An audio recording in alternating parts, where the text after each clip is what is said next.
I slid my business card across the glass table like I was making the last move in a game I'd been playing for 18 years. Ashley Hoffman laughed.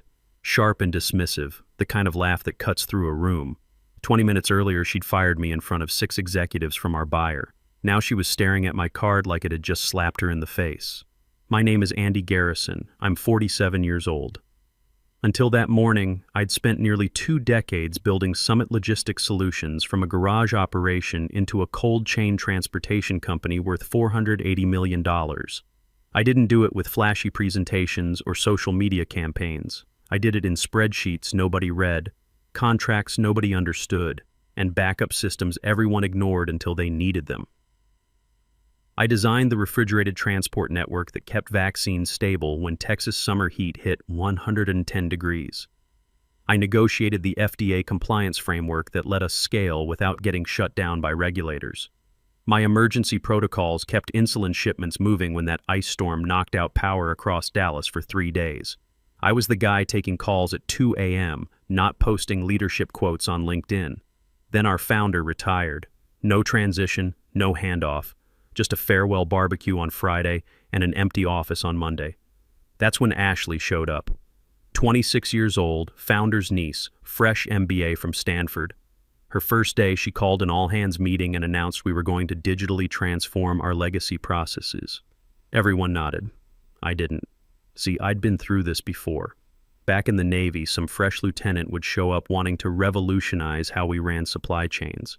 Experience teaches you that good systems survive because they work, not because they look good in PowerPoint. Within a week, department heads were coming straight to me instead of Ashley. Legal, finance, operations. The sensors in truck 47 were acting up again. I fixed it with a phone call. Ashley announced we were switching to some automated monitoring system that cost 3 times more and couldn't handle Texas heat. I documented that too. When you've been around long enough, you learn something about corporate disasters. They don't start with explosions.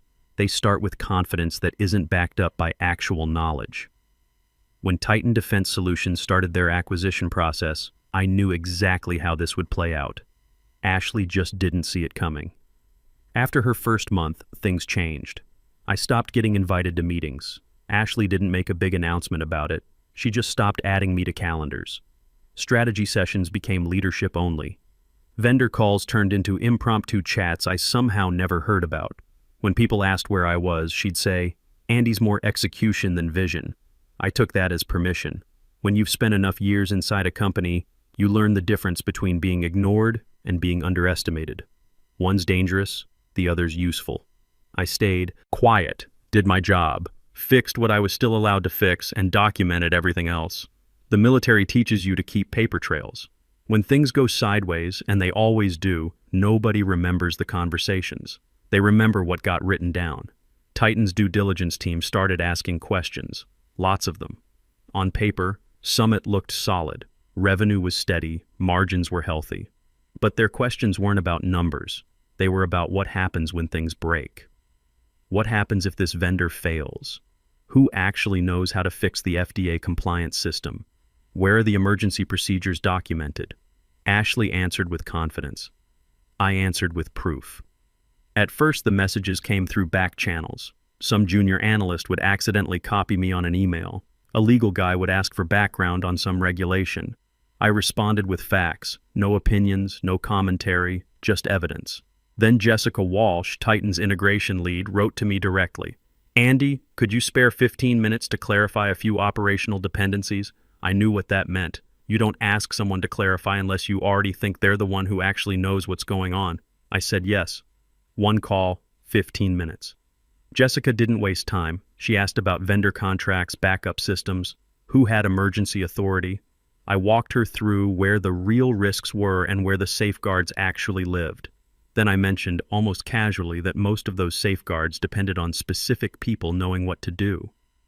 "Which people?" she asked. "Historically, me," I said. That was all it took. After that call, things started moving faster. I got copied on draft org charts. My name showed up in footnotes, not headlines, footnotes. The kind that survive when lawyers review documents. Meanwhile, Ashley was busy making changes. She replaced our proven cold chain monitoring with some app-based system her consultant friend recommended.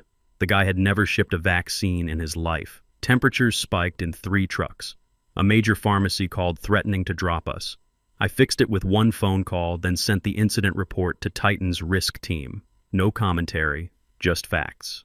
The weird part wasn't Ashley's confidence. It was how certain she seemed. She really believed leadership was about being the loudest person in the room, that systems would just magically work because she said they should. But systems don't care about confidence. They follow rules. And I was starting to realize something important. Titan wasn't watching Ashley anymore. They were watching what happened when she wasn't around. That's when the first document showed up in my inbox. Late Wednesday night, a file landed in my inbox. No subject line, no message. Just a document labeled Transition Staffing Internal Draft. I almost deleted it. Almost.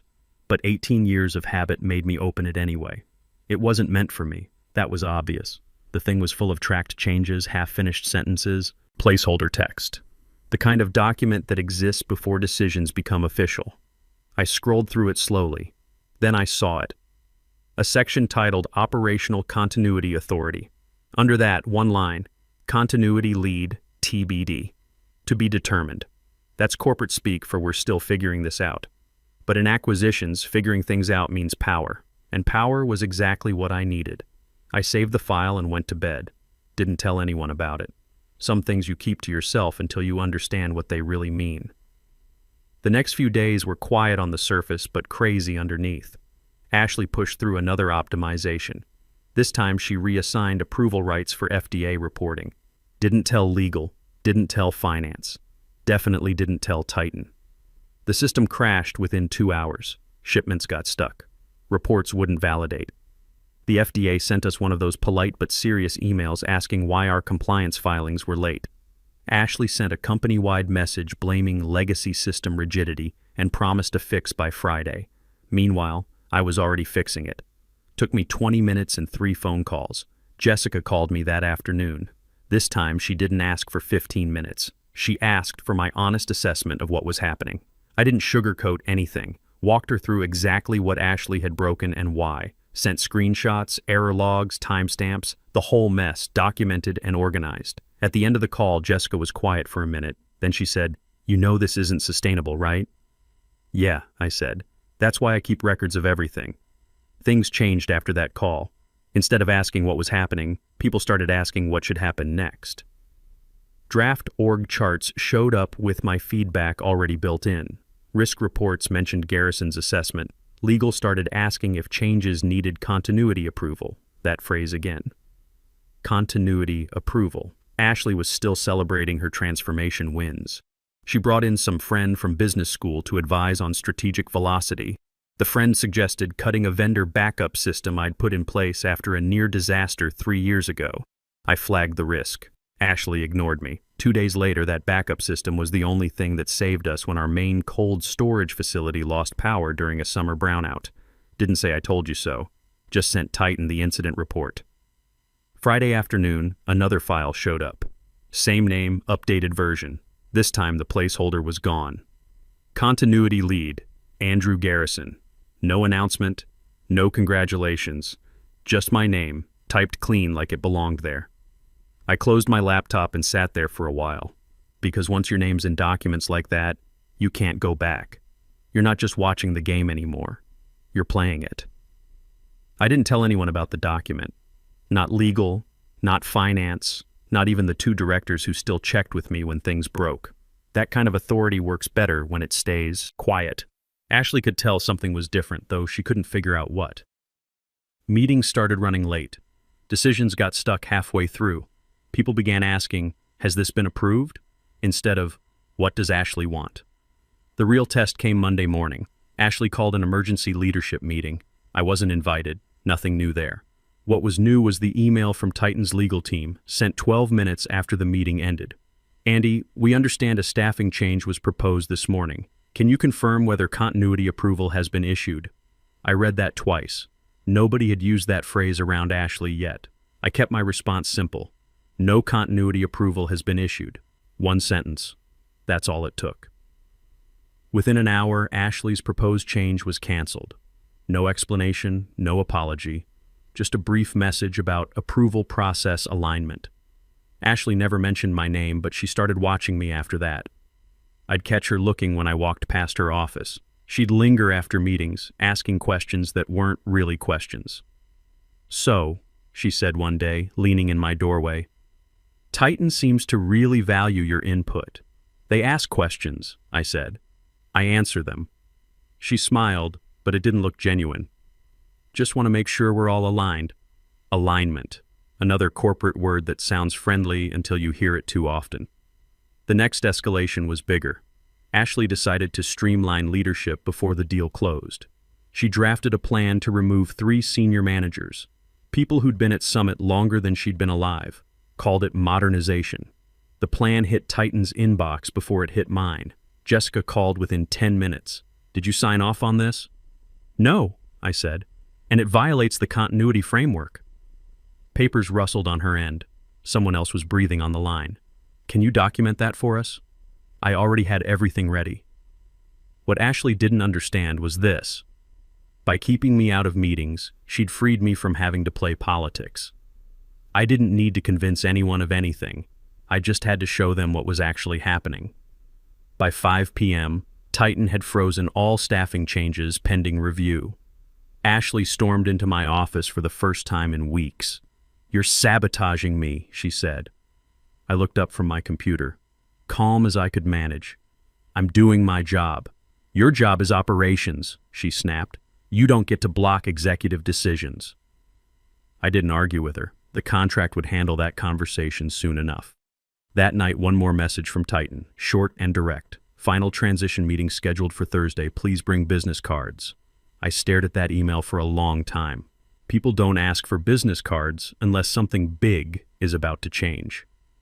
And I knew exactly what that something was. Thursday morning came quiet. No drama, just a calendar reminder and a building that felt like it was holding its breath. I got there early. Old habits don't disappear just because your world's about to flip upside down. Ashley was already in the conference room. New suit, fresh haircut, the kind of confidence that comes from thinking you're about to win something big. She barely looked at me when I sat down at the far end of the table. Notebook closed, phone face down, ready to watch everything change. Titan's team filed in one by one, legal first, then finance, then Jessica. She gave me a small nod that meant more than any handshake. Finally, Ryan Stone, Titan's CEO, took his seat at the head of the table. Ashley straightened up. This was her big moment, or so she thought. Ryan opened without any small talk. "Let's review transition readiness and leadership alignment." Ashley jumped right in, started talking about vision, velocity, digital transformation, clicked through slides full of arrows and flowcharts. About halfway through, my name popped up once, under a section called Outgoing Operational Support. I didn't react, just waited. Then came the staffing slide. Ashley cleared her throat. "To ensure agility post-close, we're recommending some leadership adjustments."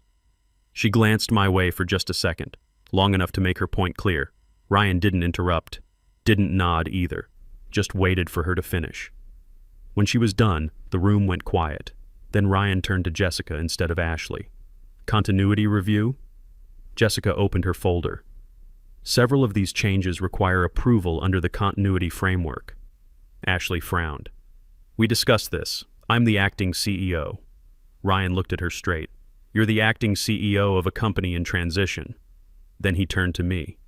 "Andy, can you clarify whether these changes were approved?" Every eye in the room shifted my way. I could have explained everything, could have walked them through the clauses, cited the legal framework, made a whole presentation about it. Instead, I reached into my jacket pocket. The business card was simple, clean design, just my name, my new title, and Titan's logo. I put it on the table and slid it across to Ryan. The sound it made against the glass was barely audible, but everyone heard it. Ashley laughed. That same sharp, dismissive sound from 20 minutes ago. "That's not real." Ryan picked up the card. He didn't laugh. Read it once, then again. Then he leaned back and smiled. Not at me, but at the situation itself. Jessica let out a quiet breath, like someone watching a plan finally come together. Legal flipped to a page they already had marked. Ashley's laugh died in her throat. No, that's not. This wasn't. Ryan held up a hand. Calm. Final. We'll get to that in a minute. The whole room felt different now. Heavier. Like the gravity had shifted and everyone was trying to figure out which way was up. For the first time since she'd taken over, Ashley looked uncertain, because power hadn't just changed hands, it had done it without asking her permission. Ryan didn't rush anything. That was the part Ashley hadn't prepared for. He let the silence stretch until everyone was uncomfortable. Then he nodded to Titan's lawyer.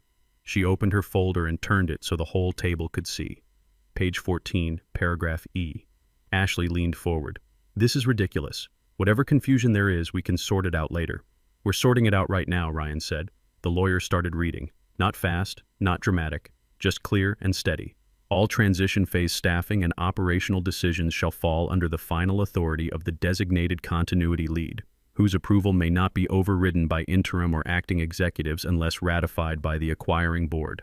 She paused. Designated continuity lead, Andrew Garrison. Ashley stared at the page like the words might rearrange themselves if she looked hard enough. That's impossible. I never agreed to that. You signed the agreement, Ryan said. I didn't read it that way. Legal said it was standard language. It is standard, the lawyer said calmly. Standard when the buyer identifies operational risk tied to leadership instability. That hit harder than any direct accusation. Ashley's jaw tightened. So what? He outranks me now? Ryan answered before anyone else could. For transition operations? Yes. Nobody defended Ashley. Nobody argued, because contracts don't care about feelings or fairness. They care about signatures and what those signatures mean. Just so we're clear, Ryan continued, any staffing changes proposed without continuity approval are void. He gestured at the slide still showing on the screen, the one listing senior managers as transitional exits. Ashley swallowed hard. Jessica spoke up next. We'll also be reversing the monitoring system changes and restoring the previous FDA compliance structure, effective immediately. Ashley turned to her. You can't just undo everything. I've already approved the rollback, I said. First time I'd spoken since putting the card on the table. Ashley looked at me like she was seeing me for the first time. Ryan nodded. Good. Now, Ashley, we need to discuss your role going forward. Ashley sat up straighter, trying to grab onto something familiar. Right. I assume I'll continue as CEO under Andy's operational guidance. Ryan didn't answer right away. He opened a second folder. Thin. Precise. Actually, he said, we've decided on a different approach. You'll be moving to a strategic planning position at our Austin office. Good opportunity to gain broader industry perspective. Ashley blinked. You're demoting me. We're repositioning you, Ryan replied. Same salary, different focus. The words sounded nice. They weren't. Desk job. Reports nobody would read. No real authority. Ashley's mouth opened and closed. She looked around the table, searching for someone to back her up. Nobody did. Finally, she looked straight at me. You planned this whole thing. I met her eyes, steady as I could. No, I said. I prepared for it. There's a difference. And that difference had just ended her run at the top. The meeting ended without fanfare. No applause, no dramatic exits. Just the quiet sound of chairs scraping back and folders snapping shut, like a courtroom after the verdict. Titan's team filed out first, already talking about timelines and integration steps. To them, this wasn't drama. It was just business getting back on track. Ashley stayed in her seat. Everyone else drifted away, giving her space she didn't deserve, but clearly needed. I packed up my notebook and stood to leave. Figured I'd walk past her without another word. Andy, she said, not angry anymore. Just small. I turned around. She was still holding the reassignment letter Ryan had slid across the table. Hadn't folded it or put it away, just stared at it like it might explain itself. You knew, she said quietly, this whole time. I thought about my answer. I knew you didn't understand what you were running. And I knew you thought being loud was the same as being right. Her jaw tightened. You could have helped me. I tried, I said. You called it pushback. That landed hard. She looked down at the paper again. Austin, she muttered. Strategic planning. They'll teach you more in 6 months than any consultant ever will, I said. If you listen. She didn't respond. I walked out. Back at my desk, I clipped the temporary Titan badge to my shirt. Small plastic thing that made a tiny click. Nothing dramatic about it. Just confirmation that things had changed. My email was already filling up. Legal asking for my schedule. Finance wanting approval to restore vendor contracts. Operations asking which problems to tackle first. For the first time in months, the noise made sense. The first week was all about fixing what Ashley had broken. I called the 3 suppliers she'd put on hold and took responsibility for the mess without throwing anyone under the bus.